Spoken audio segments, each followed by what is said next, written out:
Queridas amigas y amigos, lectores del blog El Santo Nombre, con alegría estamos juntos de nuevo, ahora para la 29ª clase del curso de Fenomenología 2021, la que sería la clase 29.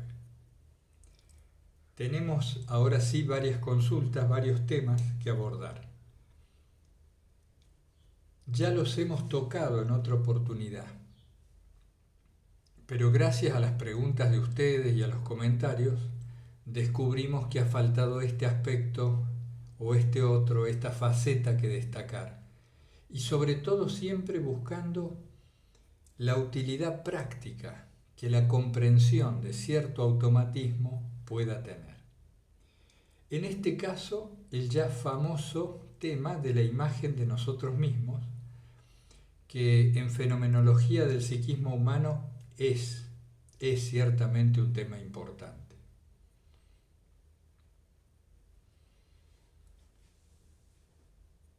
A ninguno de nosotros se nos ocurre prescindir del hígado o prescindir del estómago. Tenemos asumido que son órganos necesarios para la digestión de los alimentos, para que podamos asimilar los nutrientes, desechar lo que sobra y todo ese proceso de incorporación de sustancias que necesita el cuerpo para mantenerse con vida. No tenemos ningún problema con tener esos órganos en tanto funcionan bien. Cuando empiezan a mostrar un mal funcionamiento, tenemos señales claras de esto, ¿verdad? Dolores, malestares generales y una larga lista de indisposiciones que nos avisan y ya por memoria, por experiencia sabemos que hemos comido algo pesado o que algo no está cayendo bien en el sistema digestivo. Entonces, ¿qué hacemos? Muy natural e intuitivamente vemos a estos órganos como elementos a los cuales hay que trabajar, hay que transformar u operar sobre ellos. Entonces buscamos una pastilla o un determinado té de hierbas.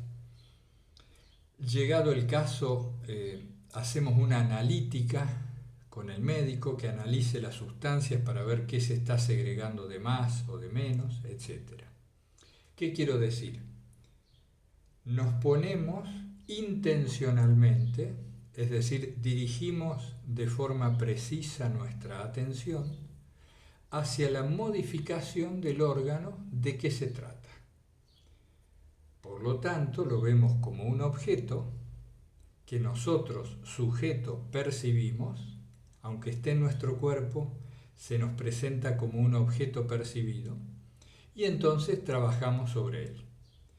Implementamos conductas varias, como por ejemplo una dieta, tomamos más líquido, menos de esto otro, etcétera, etcétera. Con el psiquismo humano, con nuestra mente, nos es más difícil establecer esta distancia, esta separación. Nadie dice, yo soy mi hígado. Se dice, me duele el hígado. Pero respecto de los pensamientos, como lo hemos dicho otras veces, nos ocurre a todos, por una cuestión cultural, decir yo pienso. O me siento mal, estoy mal por tal cosa, ¿no? Por tal tema. Y no reconocemos con facilidad que hay un cierto funcionamiento erróneo en algo que también es un órgano, un automatismo o un mecanismo. Nos hemos identificado totalmente con lo que llamamos el psiquismo, la mente, en suma, los pensamientos. La imagen de sí es una articulación, un automatismo muy particular, de gran importancia, para la relación entre lo que llamamos cuerpo físico y cuerpo psicológico o psiquismo. solemos decir a veces que es equiparable, en cierto modo, lo decimos con pinzas, con recaudos, es equiparable al sistema operativo del computador, del ordenador. Ustedes vieron que encendemos el ordenador y aparecen toda una serie de cosas, carpetas, colores, funciones, letras. Aparece este mouse, este cursor que podemos mover de acá para allá. A eso se le llama sistema operativo. Comúnmente el Windows, o en computadoras Apple tiene otro nombre que yo no recuerdo ahora. Es decir, el sistema operativo de una computadora, de un ordenador, nos permite interactuar con ella. Es como si a través de esta interfase, de esta presentación que se hace en la pantalla, nosotros podemos darle órdenes a la computadora.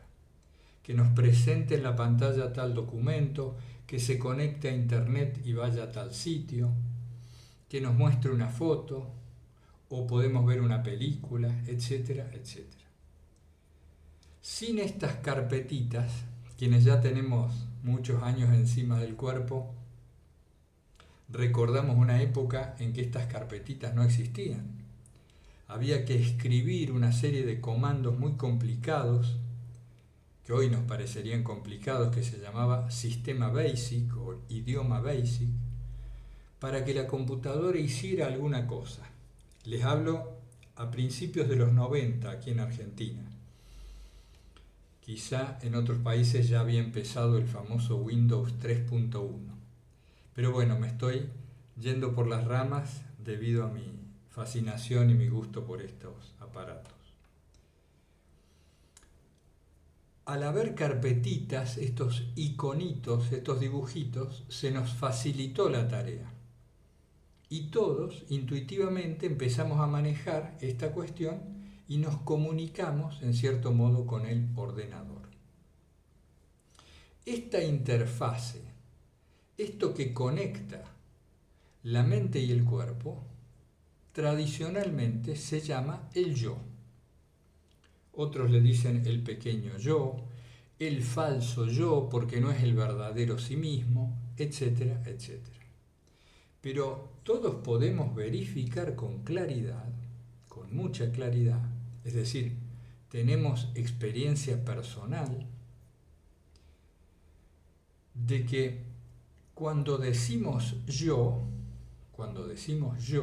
o decimos nuestro nombre, yo, Mario, tal cosa, aparece en algún punto de nuestro interior, que se llama espacio de representación, le llamamos así en fenomenología, aparece la imagen de nosotros mismos.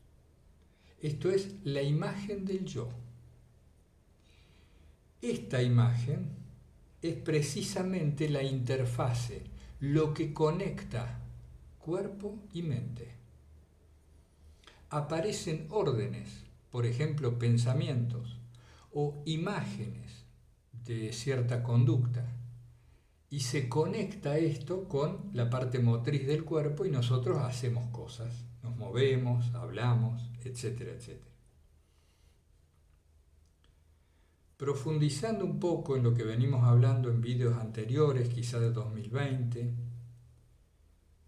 la manifestación más clara de este yo, de este mecanismo, de este automatismo global, difundido e integral al que llamamos mi yo, la manifestación más clara es la imagen de sí. La imagen de sí es el sistema operativo al cual llamamos el yo. Por eso es tan importante. Por eso nos afecta tanto cuando tenemos una buena imagen de nosotros mismos. Por eso nos deprimimos tanto cuando decimos se nos cae la autoestima.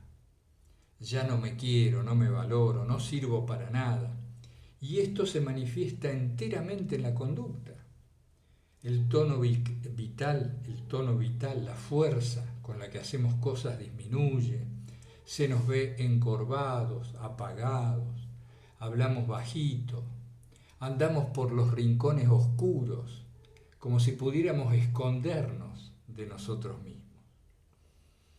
Este tema lo tratamos porque tiene muchísima relación con el día a día, con el cotidiano, con el fenómeno de la depresión, y está muy vinculado a aquella temática muy conocida en la vida espiritual llamada de las caídas, las famosas caídas.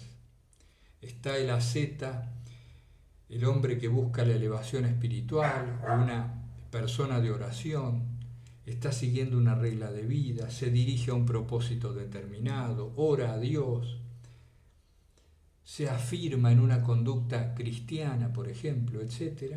Y de repente comete una acción, le sucede de efectuar un pecado, erra en el blanco de su comportamiento.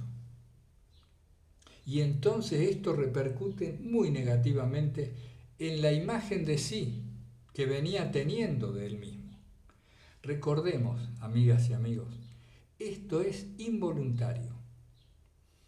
Y respondiendo de paso a la pregunta de una amiga el otro día, no podemos liberarnos del mecanismo de la imagen de sí. Sí podemos intencionalmente operar sobre él y utilizarlo en nuestro favor. Y en cierto modo, independizarnos, meterle conciencia entre este mecanismo y nosotros mismos. Es decir, la conciencia que percibe este mecanismo. Es necesario, y no tengo otra forma más que dar todos estos rodeos, buscando hilar e ir al punto.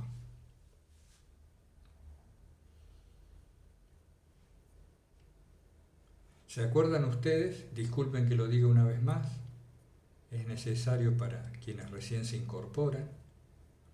¿Se acuerdan ustedes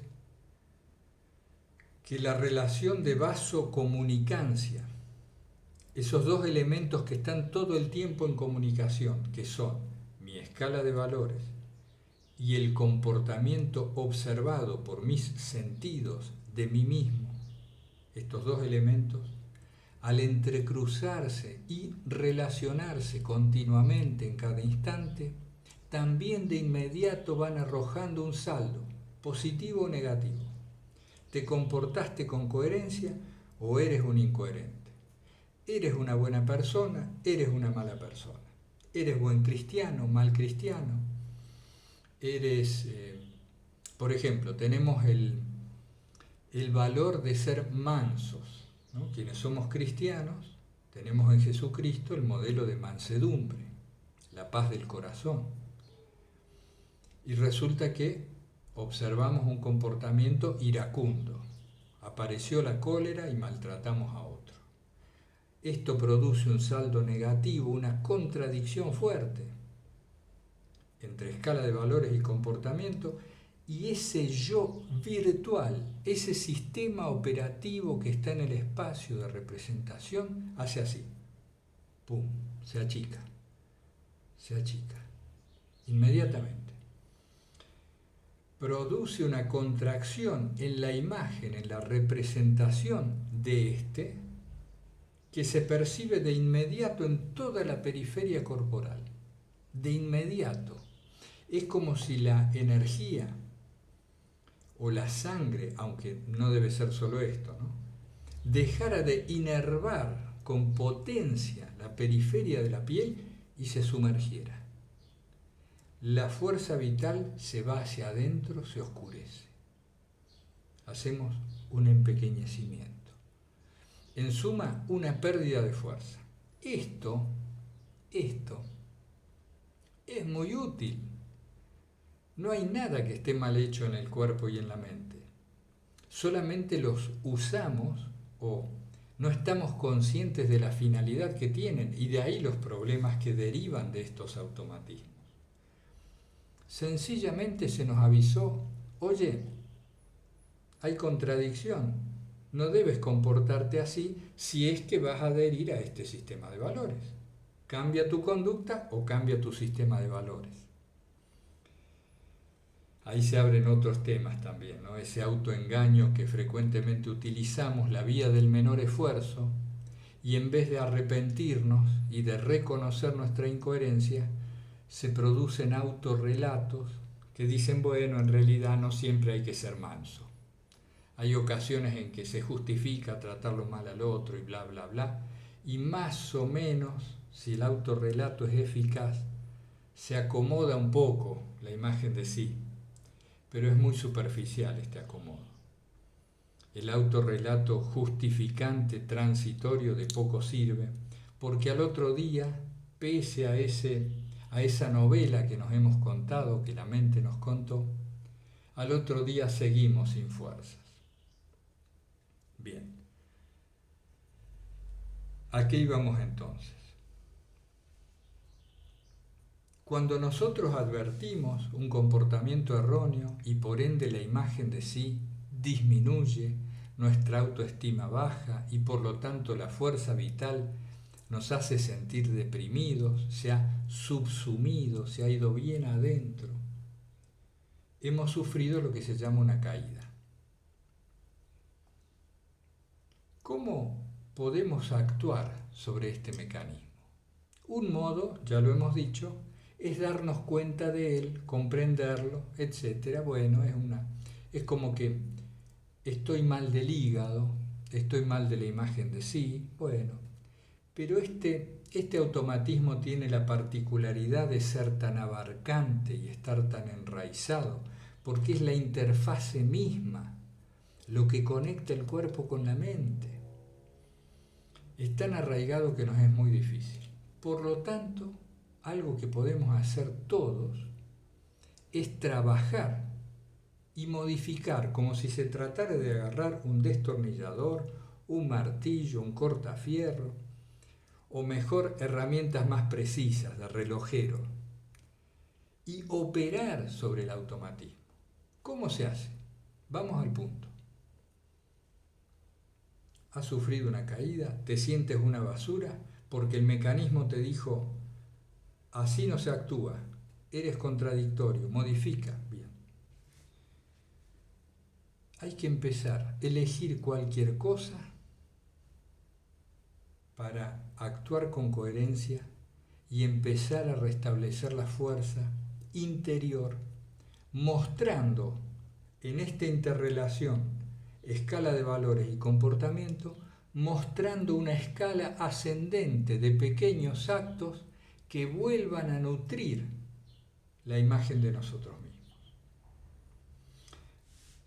Hay que ser cuidadosos en esto, porque si lo tomamos muy superficialmente, pareciera que estamos diciendo que hay que envanecerse, caer en la vanidad, en la afirmación de nosotros mismos, fortalecer esta imagen de cierto modo. No. Simplemente volver a la coherencia. Es imposible que si estamos deprimidos por una caída o por esta contradicción interna, si estamos faltos de fuerza, es imposible que permanezcamos en ese estado si nosotros intencionalmente hacemos 5 o 6 acciones coherentes. Es imposible, por la mecánica misma del funcionamiento del organismo humano. Entonces, a lo mejor no puedo ir y pedirle perdón a esa persona. O si puedo, esto enturbia más la relación, o no sería algo verdaderamente sentido, sería un poco forzado en ese momento. Entonces no puedo acomodar por ese lado. Entonces digo, bueno, pero vamos a suponer, para mí un comportamiento coherente es salir a caminar todos los días. Y hace 3 días que no lo hago. Pues bien, salgo a caminar. Y para mí un comportamiento coherente es ayudar en mi familia a la hora de la cena a poner la mesa y luego lavar los platos. Y es coherente para mí unos momentos de oración antes de acostarme. Ahí está.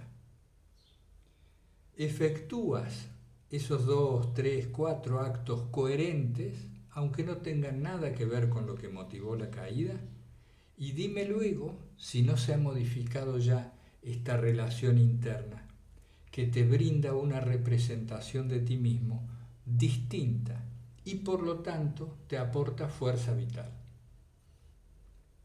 ¿Por qué ocurre esto? Para los que se interesen en estos detalles. A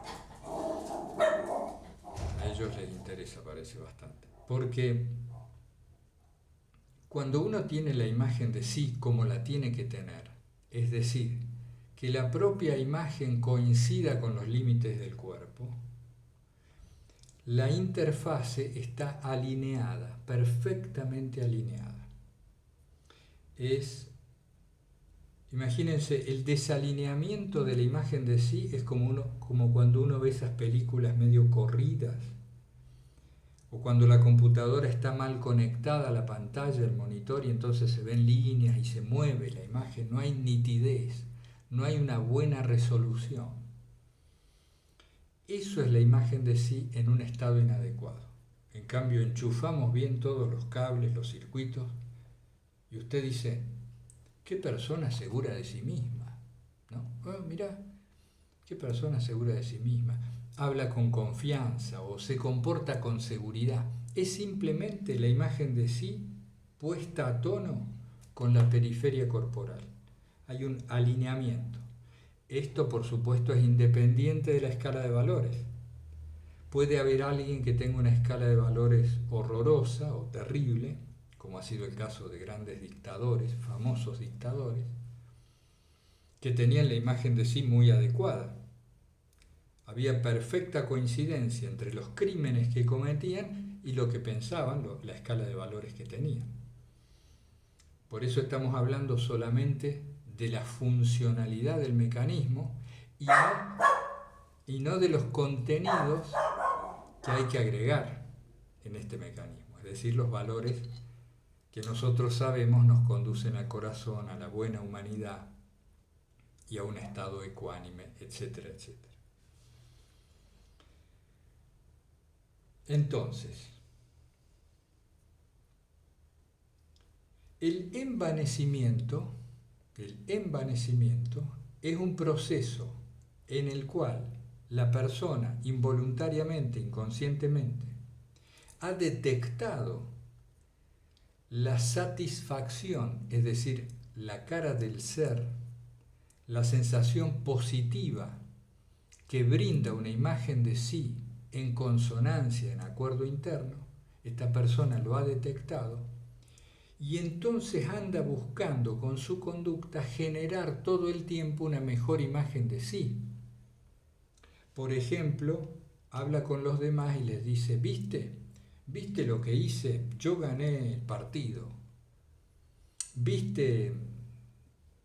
No sé, me han pagado tanto de prima por el logro en mi trabajo. Esa persona que habitualmente llamamos anda envaneciéndose, fanfarronea, se dice aquí en Argentina, fanfarronea de sus propios logros. Lo que está sucediendo allí en realidad es que estoy pretendiendo que los demás me miren como yo quiero mirarme, porque cuando me miro de ese modo me siento muy bien. Pero eso es, en cierto modo, pervertir la funcionalidad original del mecanismo. Porque el mecanismo de la imagen de sí, este automatismo, lo que pretende su original función consistía en simplemente dar señales de adecuación o inadecuación del comportamiento con la escala de valores del sujeto. Simplemente un mecanismo eficacísimo que además conecta todas las partes del cuerpo con el centro motriz, con la parte emotiva de los sentimientos y también lo conecta con la función racional. Es un mecanismo decisivo. Este yo pequeño o el falso sí mismo, vamos a ver si me acuerdo después de aclarar bien esto, tiene una función decisiva en el desarrollo de la vida humana. Sin este yo, también llamado el ego, sin este yo no podríamos movernos, no podríamos hablar, no existiría la interacción social entre los seres humanos sin esto. El tema es, la complicación se arma cuando a este mecanismo, en vez de usarlo para lo que fue diseñado, lo usamos de analgésico o paliativo o lo pervertimos queriendo gozar de su funcionamiento en ficticio, falsamente. Es parecido a lo que hacemos con la comida. ¿Comer está muy bien? Sí. ¿Quién lo duda? Los sabores ricos, aquello que agrada al cuerpo, ¿para qué está? Para indicarnos el buen estado del alimento, para darnos noticia de la sustancia de ese alimento, es decir, qué es lo que vamos a ingerir, y mediante la función de adhesión o de rechazo, de gusto o de disgusto, advertimos lo que nuestro cuerpo necesita. Es perfecto, es fantástico. Pero esto fue originalmente. Hoy en día usamos la alimentación como analgésico del vacío interno, del dolor, de la contradicción, para anestesiar nuestra ansiedad, etcétera, etcétera.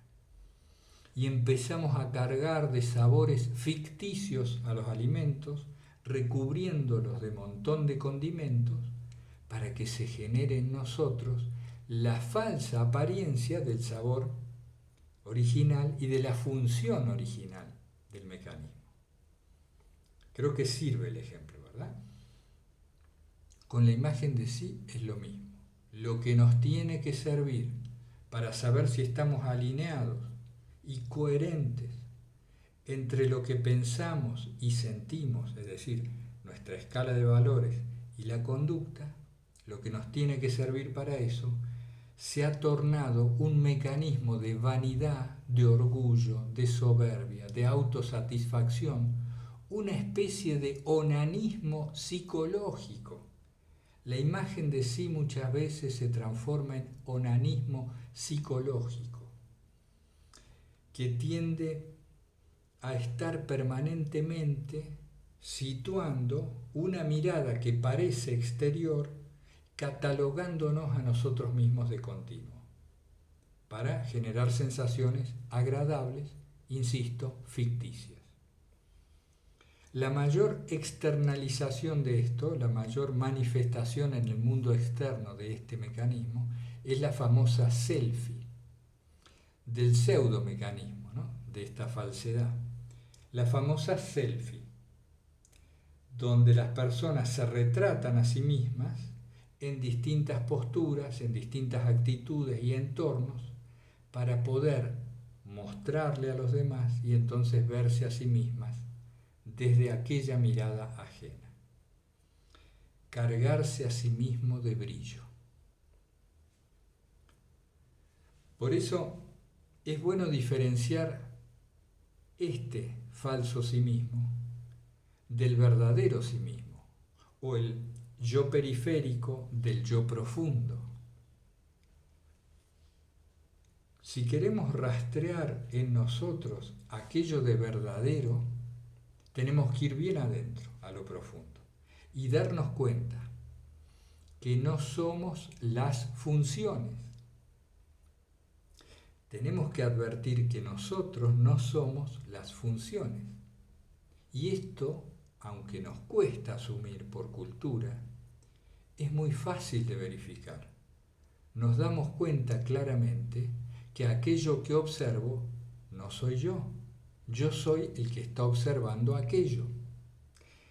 Y esta función que se ejecuta, al ser observada e incluso al ser intencionalmente manipulada por mi atención dirigida, se convierte en instrumento de algo. Ese algo que torna al cuerpo y torna a la mente instrumento, ese podría ser que fuera yo, podría ser que fuéramos nosotros. Volvemos siempre al punto del testigo, el observador. Esa cierta mirada que, no siendo del todo impersonal, teniendo aún características individuales, personales, nuestra particular impronta, esa mirada que es capaz de separarse de lo que observa y, estableciendo una distancia, recluirse en sí. Y desde ese en sí, hacerse fuerte merced a la atención. Si quisiéramos encontrarnos a nosotros mismos, al verdadero sí mismo, al que no depende de la imagen de sí, ni depende del hígado, aunque puede operar sobre ambos mecanismos, si quisiéramos encontrar este presunto, digámoslo así, sí mismo o yo verdadero, tenemos que seguirle el rastro a través de la atención. ¿De dónde nace la atención que mira? ¿Con qué mirada miro lo que miro? ¿Se acuerdan? No esa de los ojos, sino esa mirada interna, que es capaz de ver colores, formas y demás. Y no lo hace con estos ojos. Los ojos no pueden darse vuelta.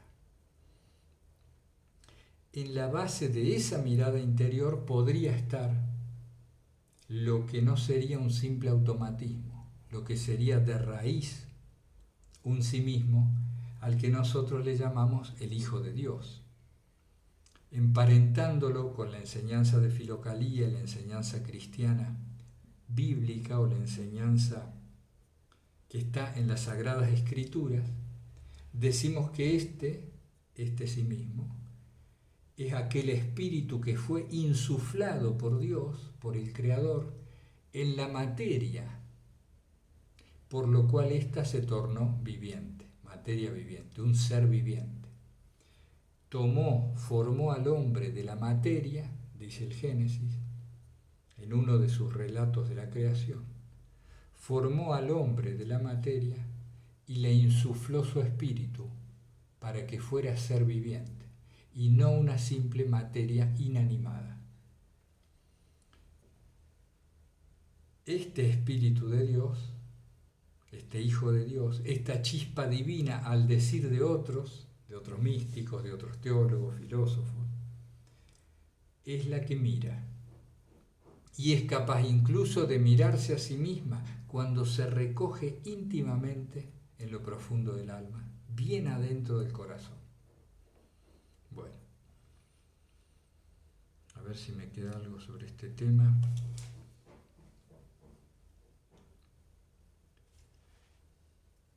¿Cómo no quedar atrapado en el tema de la imagen de sí? Me decía esta amiga a propósito de lo que hablábamos en la clase 28. No quedamos atrapados en tanto vemos que es un automatismo, lo situamos como un órgano, como un mecano, igual que el hígado, el estómago o el funcionamiento de la mano, y situándonos en un puesto de observación vigilante empezamos a actuar sobre él. Y lo primero es detectar la función que tiene el mecanismo, simplemente avisarnos de la coherencia o incoherencia interior. Decíamos el otro día la necesidad, lo necesario que es el acuerdo interno, que los pensamientos, los sentimientos y la conducta estén alineados. La imagen de sí nos dice inmediatamente, en cuestión de segundos, si vamos bien o vamos fuera de ruta. Es un excelente GPS, pero tenemos que hacerle caso. ¿Cómo se le hace caso? Viviendo con coherencia. Pero resulta que caemos, que fallamos o que, sin advertir cuál ha sido el comportamiento erróneo, esto ocurre mucho, sin advertirlo, nos sentimos deprimidos, caídos. ¿Esto puede ser orgánico? Bueno, es que lo orgánico y lo mental es una división un poco pedagógica, pero están tan imbrincados, tan relacionados. Entonces, ¿qué hacemos? Repasando un poco. Generemos actos coherentes, aunque sean mínimos. Las pequeñas victorias, que decíamos en algún otro video y creo que en Filocalía. Las pequeñas victorias. estas pequeñas victorias, inmediatamente empiezan a restablecer la imagen de sí. Desde la autenticidad de la búsqueda de la coherencia con mis valores profundos y no de una imagen de sí artificiosa que surge de la mentira, de la automentira o de el mostrar a los demás algo que en realidad no siento y no soy. Bueno, más o menos por ahí vamos, ahora seguimos con otros temas. Bueno, amigas y amigos, claro que quedan muchos derivados que podríamos hacer sobre este tema.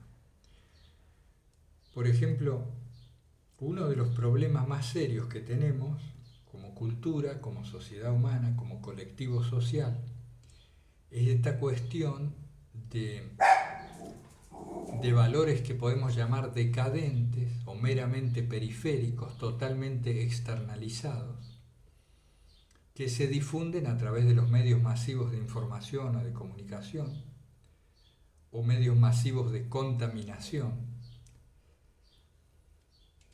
que claro, van moldeando nuestra escala de valores psicológica de una manera inconsciente y automática, y después se nos arma un lío bárbaro, ¿no? Es el caso de, como decíamos, los cánones de belleza. Se nos impone un cierto modelo de lo que es bello, a nivel, por ejemplo, del cuerpo humano, el cuerpo femenino, el cuerpo masculino. Se nos impone un modelo de lo que es el éxito en la vida, atroz, que al figurar, al estar esto asentado en la escala de valores, empieza a ser cotejado con nuestro comportamiento o con lo que vemos en el espejo o con la circunstancia que percibimos en nuestra vida y arroja un saldo terriblemente negativo. Una persona dice, bueno, resulta que si tengo tal estatura tengo que pesar 70 kilos y peso 100. Entonces esa persona se siente muy mal en este mecanismo, en este automatismo del balance resultante. Si inconscientemente, es decir, sin haberme dado cuenta,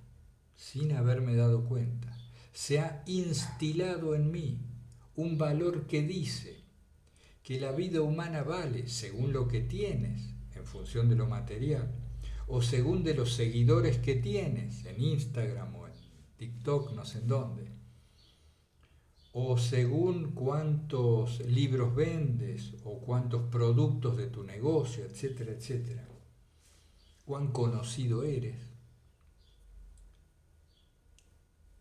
Si me he creído este valor como verdadero, evidentemente voy a vivir muy insatisfecho y con muchos problemas, incluso aunque logre estos objetivos que plantea la cultura, incluso aunque los logre, porque aún alcanzando el presunto éxito, a partir de ese momento empieza a perderse. Es decir, una vez que alcanzaste la cumbre, ¿a dónde vas? Solo tienes que bajar, no hay forma de subir más allá. Entonces, alcanzado el récord, por ejemplo, a cierta edad has adquirido tal forma física y nunca vas a estar más linda o más lindo que en ese momento. Todo lo que viene después es a menos. Y así con el éxito laboral o con ciertas cumbres.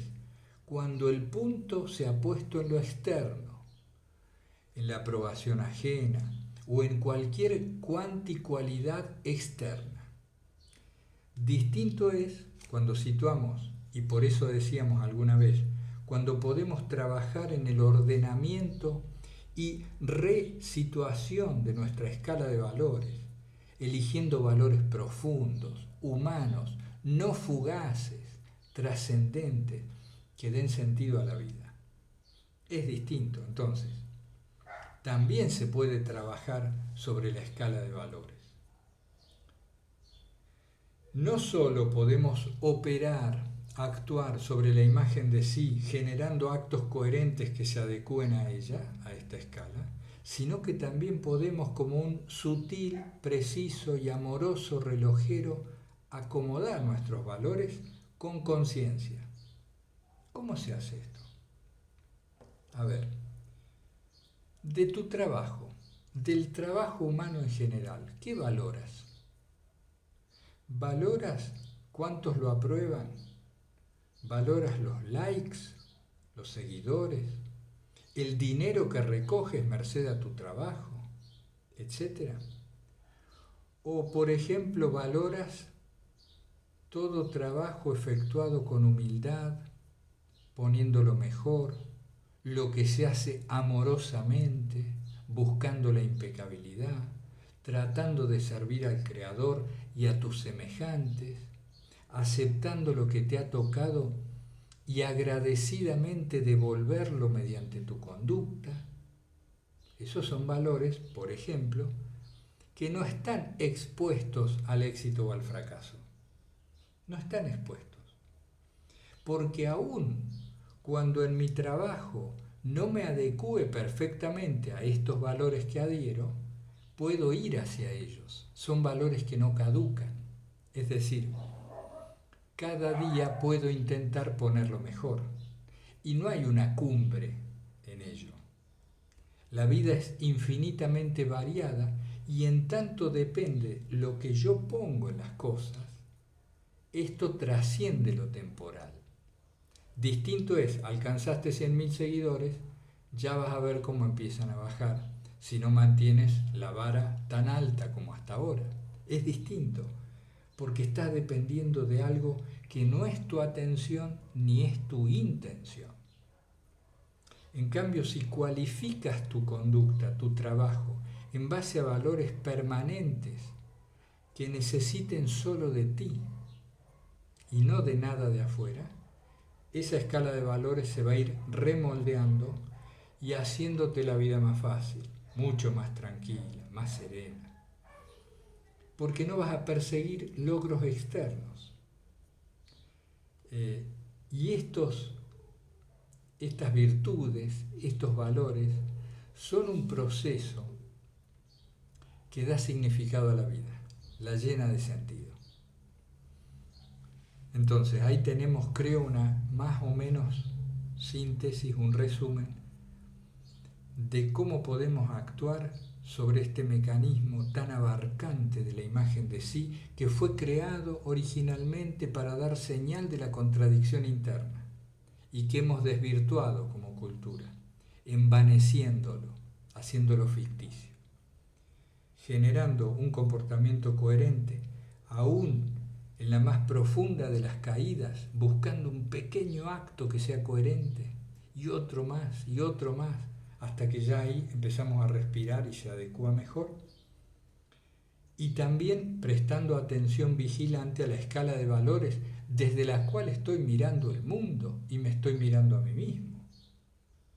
Porque muchas veces decimos, pero y estoy triste, no puedo salir adelante, la vida es así, la vida es asá, no sé qué. Bueno, pero ¿desde qué valores estás mirando la vida? Estamos mirando la vida.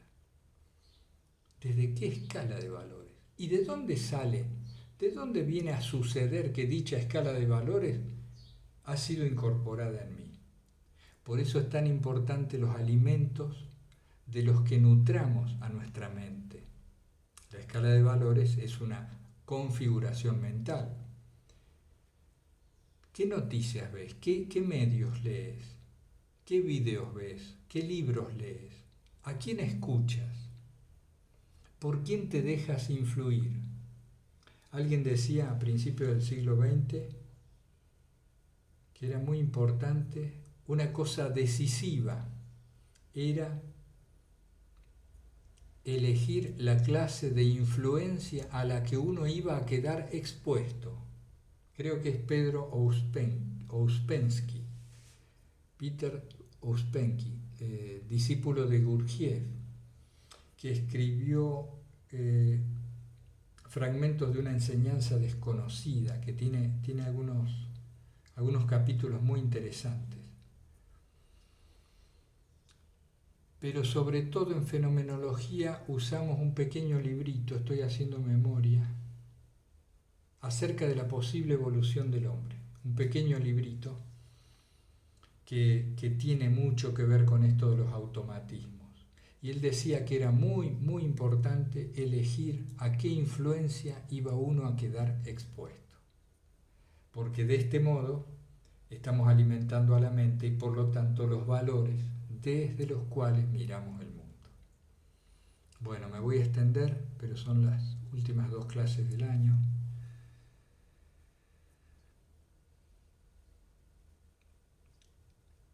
¿Cómo diferenciar lo auténtico de lo que no lo es? Algo hemos dicho, ¿no es cierto? ¿Y cómo se relaciona esto con la espontaneidad? Porque es muy fácil confundir a la autenticidad con la mal llamada espontaneidad. Se suele entender como auténtico y espontáneo a lo rotundamente automático y mecánico.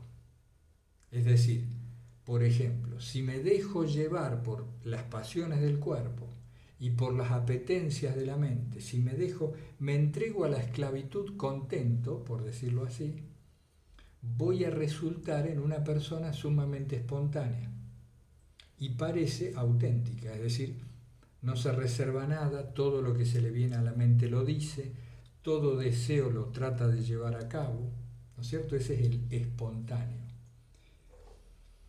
Pero claro, lo diferenciamos del auténtico en cuanto a que la conciencia, el factor de conciencia respecto a las manifestaciones, a nuestras manifestaciones conductuales, el nivel de conciencia desde el cual las hacemos, nos estaría marcando desde nuestro punto de vista lo auténtico o inauténtico.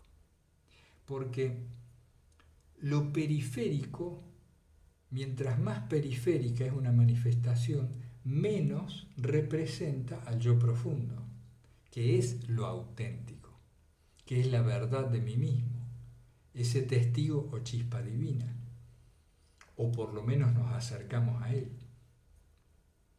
Entonces, se puede diferenciar la presunta espontaneidad y esta entrega sin conciencia ninguna a los ímpetus del cuerpo y de la mente, se puede diferenciar con claridad de una manifestación que deriva de lo profundo. Cuando la persona está ante nosotros, atenta a sí misma y a lo que la rodea. Y desde allí se expresa con su verdad, con la verdad que encuentra en sí mismo en ese momento. Eso también, o mejor dicho, eso sería autenticidad y espontaneidad. Aun cuando se reservara cosas, la autenticidad no tiene que ver con vaciar, como si fuera una especie de vómito, todos los contenidos mentales en la mesa donde estamos con el otro, sino más bien adecuar el discurso a la circunstancia en la que estamos y al interés que nos reúne. Eso es auténtico y es verdadero, y sin embargo no revela todo lo que hay, ¿no? Hay que diferenciar ahí el ocultamiento por mentira, por dar una imagen, de la simple selección discriminativa de los contenidos que se exponen en función del interés común. Es diferente. Esto venía por una pregunta, ¿no es cierto?, referida a cómo diferenciar en una persona con la cual esta hermana se relacionaba lo auténtico de lo que no lo era. Por otra parte, podemos decir que si nosotros estamos plantados en nosotros mismos, nos damos más fácilmente cuenta de esa autenticidad o inautenticidad en los demás. Lo percibimos. Y entonces podemos implementar algún tipo de diálogo que tienda a que la conversación se profundice en ambos, ¿no? Por ejemplo, espérate, a ver, serenémonos. ¿Qué me quieres decir? ¿No? Por ejemplo, eso nos ayuda a centrarnos cuando la otra persona se ha empezado a desbordar en esa espontaneidad pariente del automatismo, de la descarga de tensiones, de la catarsis. ¿Qué más nos queda? había una pregunta también que decía, ¿hasta qué punto es bueno tolerar, entre paréntesis, poner la otra mejilla? ¿Cuál es el límite? Porque claro, el Evangelio es muy claro, ¿no? Tienes que dar el manto, tienes que poner la otra mejilla. Bueno, pero en la vida diaria, ¿cómo nos manejamos con eso? Porque si hacemos eso sin conciencia, volvemos a casa sin ropa, es decir, sin nada. ¿No es verdad? Y no podríamos vivir en el medio de la sociedad si esta conducta la lleváramos a cabo linealmente cada día de nuestra vida. Esto está apuntando más bien a una actitud no reactiva, ¿no? Poner la otra mejilla, nosotros lo leemos, lo interpretamos como no reacciones, ¿no es cierto? Te dan un cachetazo, no reacciones. No quiere decir pon la otra mejilla para que te sigan pegando, sino no reacciones como tus automatismos dicen que reacciones. Es decir, sumergiéndote en una escena violenta, dañándolo al otro, increpándolo, etcétera, etcétera. Sino que vete a la atención y desde la atención reacciona con intención. Esto sería una atención dirigida y una conducta elegida, más libre, con un mayor margen de libertad. En ese sentido, y a eso iba la pregunta, puedo elegir apartarme de ámbitos o de personas que no sirven al propósito y significado de mi vida, sino que lo perjudican. Y yo también perjudico al otro. ¿Qué hago ahí yo si estoy fuera de lugar? Esto viene a cuento también de las amistades que se disuelven. Y muchas veces esto ocurre porque hemos sido de un modo y luego nos hemos transformado. Entonces ya no encajamos en los ámbitos que solíamos frecuentar, como se dice. Y está bien, es parte de la vida. Los demás siguen su camino, nosotros seguimos el nuestro, y no tenemos por qué tolerar la permanencia en ámbitos que nos perjudican, de ninguna manera. Sin violentar a nadie, suele ser la mejor respuesta apartarse calmadamente de aquello que ya no necesito ni quiero. Si puedo ayudar, ayudo, y si no puedo ayudar, mejor no molestar, que eso ya es una ayuda.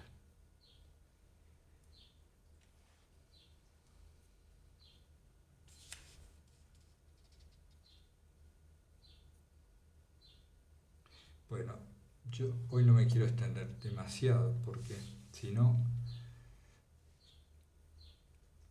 se hace pesado, ¿no? Pero fijarnos, otro tema, otra consulta.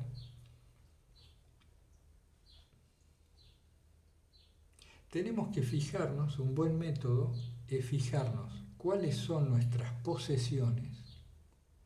Estoy hablando sobre todo de las posesiones mentales. En realidad, toda posesión es mental, aun cuando concomite con una posesión física de hecho. Fijarnos cuáles son nuestras posesiones y ver cuánto nos debilitan estas posesiones. ¿Cuánto nos debilitan? Es un muy buen ejercicio. ¿Cómo andamos cuidando esto o cuidando aquello? Tanto en lo material como en lo mental. ¿Se acuerdan que lo mencionamos? No, que los demás no piensen tal cosa. Bueno, eso es cuidar una posesión. ¿Cuál? La imagen de sí.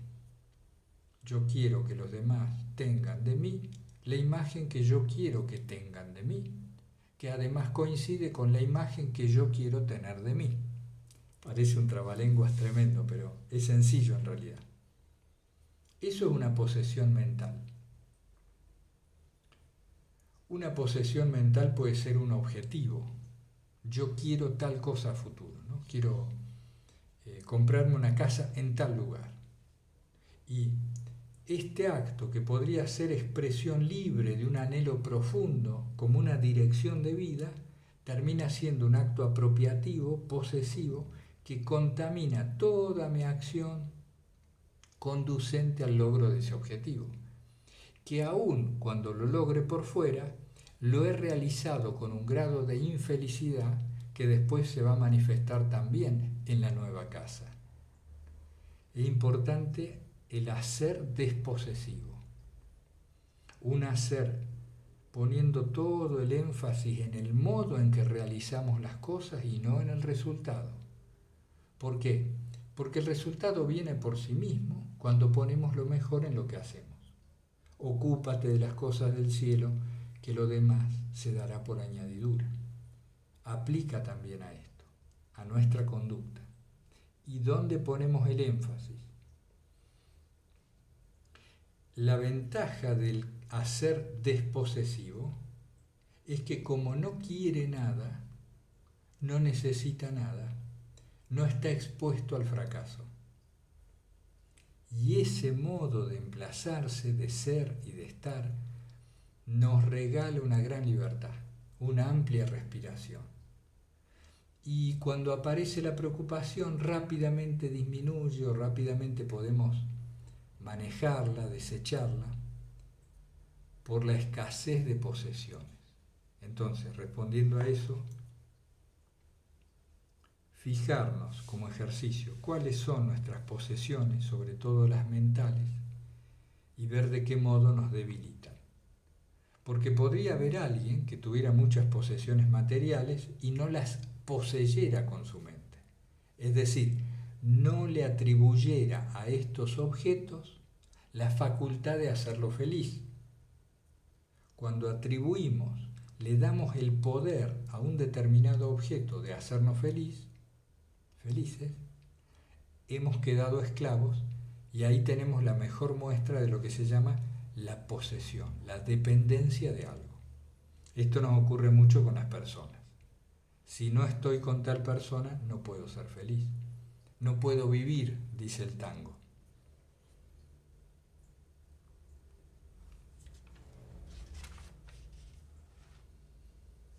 Bueno, yo creo que por hoy, más o menos, podemos estar. A ver si me queda algo. Sí, queda un tema, pero interrumpo acá y seguimos. Bueno, amigas y amigos, espero que se escuche bien. Nos quedan dos temas, los tratamos brevemente como preparación en cierto modo para la clase que viene. Recuerden que es la última del año, si tienen consultas, preguntas o temas, nos pueden enviar. Seguimos comunicados hasta que reiniciemos en 2022, si Dios quiere, en los primeros días de febrero. Los primeros días de febrero, después les digo bien, vamos a tener los dos retiros en enero, también les vamos a decir fechas, estamos viendo cómo implementarnos, aparentemente ya tendríamos un lugar muy prontito confirmado, un lugar físico adecuado, y también estamos viendo los medios técnicos mediante los cuales podemos transmitir por Zoom en privado para quienes quieran ese retiro, no solo las exposiciones que hubiera, sino el intercambio, que es lo más rico de un retiro, intentando que quienes lo sigan virtualmente puedan sentirse lo más incluidos posible, ¿no? Esto es posible, vamos a ver los medios técnicos, si conseguimos. Les digo esto porque ustedes saben que fenomenología es en cierto modo nuestra actitud básica para mirar las cosas. Entonces, los ejercicios que vayamos planteando en el blog hasta febrero, que tendrán un poco que ver con el Adviento, un poco, y también con otros temas que van surgiendo hasta ese mes, referidos a la oración interior, a la creciente interiorización, y también temas que tienen que ver con modelos de comunidad, etc. Todos estos temas también son trabajados o vistos desde lo que llamamos la actitud fenomenológica. Por eso también el curso sobre místicas y místicos cristianos de todos los tiempos, que hemos llamado Fenomenología del Misterio, lo vamos también a abordar desde allí. Aprovecho esta digresión que se ha hecho larga para contarles, para exponerlo, ¿no es cierto? Tenemos ya varios expositores confirmados para distintos místicos y místicas de la historia, y nosotros vamos a ver diferentes maneras en que estos expositores puedan llegar a ustedes, a nosotros, es decir, mediante entrevistas en algunos casos particulares, o entrevistas en aula abierta, como ha sido el caso de Javier Meloni, por ejemplo, o de Pablo Dors, o también si este expositor nos envía un vídeo de este modo, ¿no? A este estilo. Se graba a sí mismo y nos lo envía para que nosotros luego lo compartamos y puedan ustedes formular preguntas también. Tenemos hasta ahora confirmados a Javier Meloni, a María Toscano, a Juan, el padre Juan Puigbo, hay más gente, el padre de Santiago Cantera, prior de la Abadía de los Caídos, que todavía está pendiente la fecha y el tema. Hay también algunos hermanos y hermanas del blog que ustedes conocerán, que también tienen interés y van a preparar clases, se van a preparar meses para darnos una exposición sobre algún místico. Todo esto está muy interesante porque nos permite participar en mayor número y enriquecer la diversidad de este tema. Y nosotros, mientras tanto, de cada místico vamos a aportar el punto de vista fenomenológico, o intentar aportarlo. Bueno, ya pasé el aviso. El curso es gratuito, como siempre, está abierto a las donaciones de ustedes y lo vamos a ir difundiendo por el blog sin limitación, así como hemos hecho en el último año en Filocalía y en Fenomenología. Hay un tema, lo introduzco brevemente, el tema de la modificación de nuestra circunstancia. Muy pocos temas que nos interesen más, ¿verdad? ¿Cómo es posible, con todos estos elementos de fenomenología, acometer algún intento válido y eficaz de modificación de nuestra circunstancia? Esto es, de lo que nos circunda, lo que nos rodea, es decir, de nuestra situación vital. Siempre estamos, mecánicamente hablando, muy interesados en la modificación de lo externo.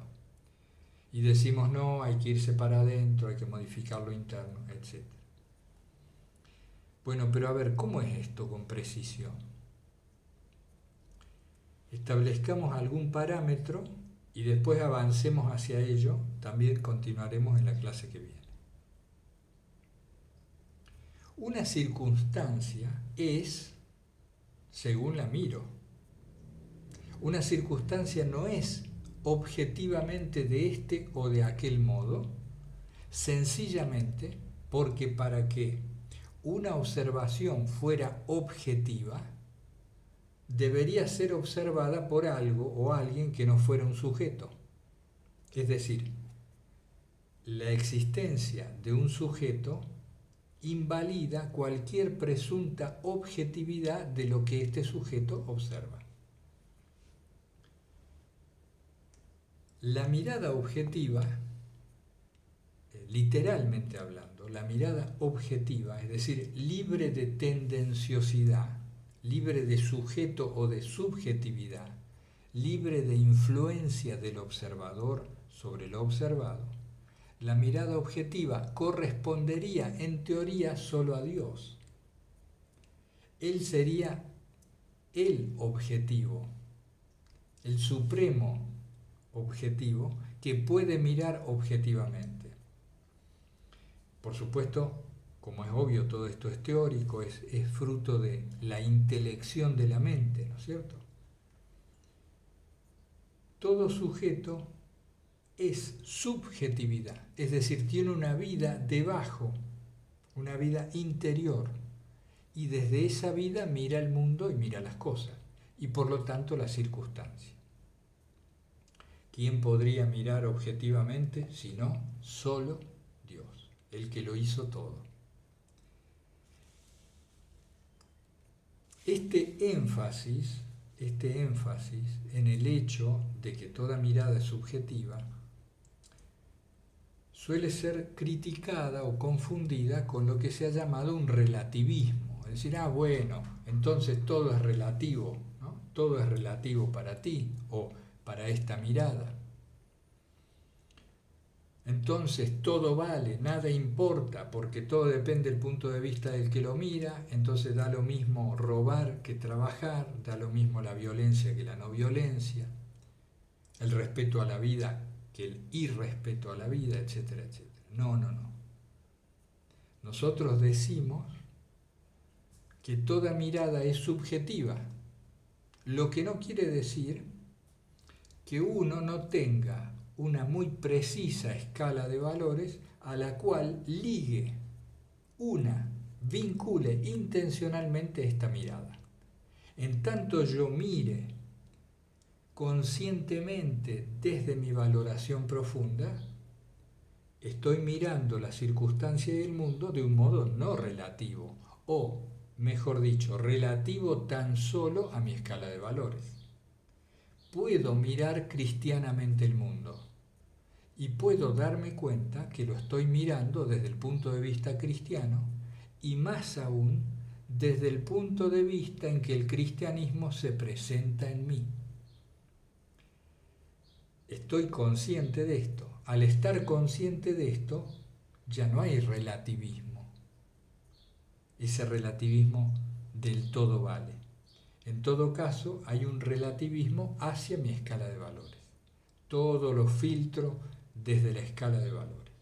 Y eso está muy bien, que cada uno haga eso, que se atenga a su escala valorativa. Es un lindo tema ese, ¿eh? Si suscita conflicto, discusión, estamos gustosos de conversarlo. Pero yendo al tema de la circunstancia, ¿cómo puedo modificar mi circunstancia? Mira que yo vivo con tales y no quiero vivir con tales, vivo en tal ciudad y quiero vivir en otra, vivo en tales condiciones laborales y quiero modificarlas, etcétera, etcétera. Lo primero es hacernos conscientes de hacia dónde estamos dirigiendo la atención de la mirada en esa circunstancia. Eso es lo primero. Hacia dónde estoy dirigiendo la mirada en los aspectos de la circunstancia. ¿Qué miro de mi situación? Porque en donde esté posando mi mirada, estoy dándome cuenta de los valores que estoy buscando en ella. Ese es un aspecto a tener en cuenta. Y el otro, de mucho interés, es el siguiente. ¿Tú quieres modificar la circunstancia para generarte mejores condiciones que te aumenten el margen de libertad y, por decirlo de algún modo, se genere un ambiente propicio para tu desarrollo y evolución espiritual, por ejemplo, y material, si fuera el caso? Sí, quiero eso.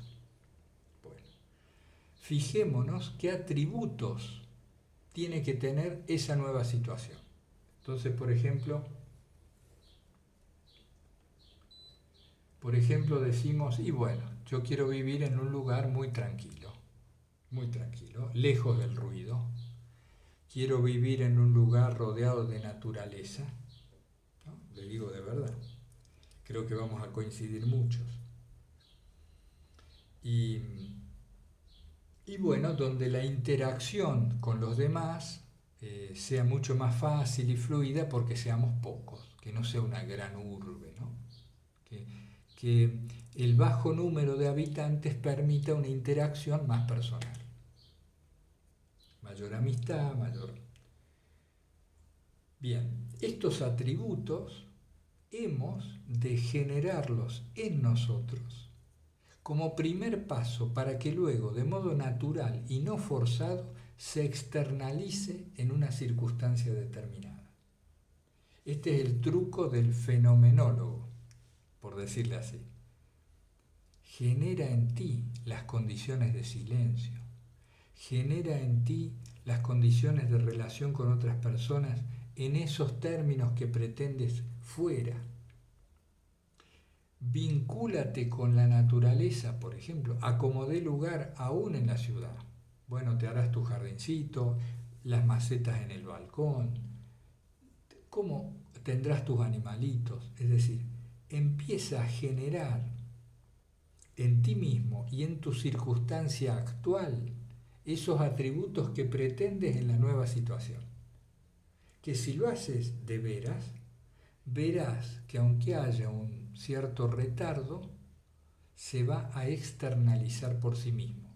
Estamos diciendo, van a aparecer en tu medio aquellas posibilidades que lo permitan, en tanto vivas en eso que pretendes. ¿Por qué? Porque no vas a buscar la circunstancia para compensar, sino que para expandir lo que ya tienes. Si tienes silencio en ti, puedes externalizar una circunstancia más silenciosa. Y no vas al desierto silencioso por fuera con todo el ruido que tienes dentro, que finalmente te va a volver loco, ¿no? El desierto. Por eso muchos de estos monjes y ascetas de los que con frecuencia hablamos tenían estos ataques de los logismoi, los demonios, los pensamientos peregrinos, porque habían ido al desierto con todo adentro, se habían llevado la mente con ellos, como es inevitable. Entonces, claro, en ese silencio inmenso, esto se destacaba mucho más.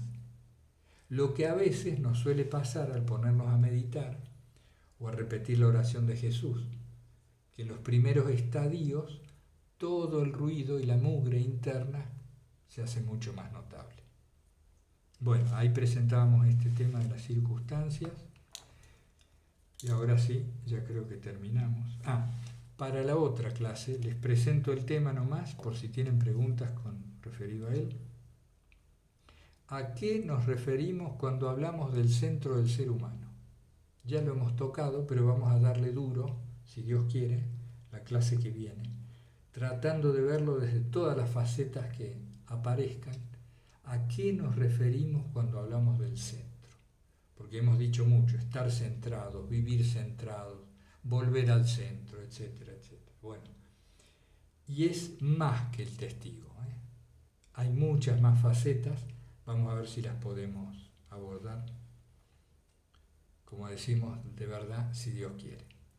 Bueno, amigas y amigos, les mando un abrazo fraterno a todos, invocando siempre, sin cesar, el santo nombre del Señor Jesús. Hasta pronto.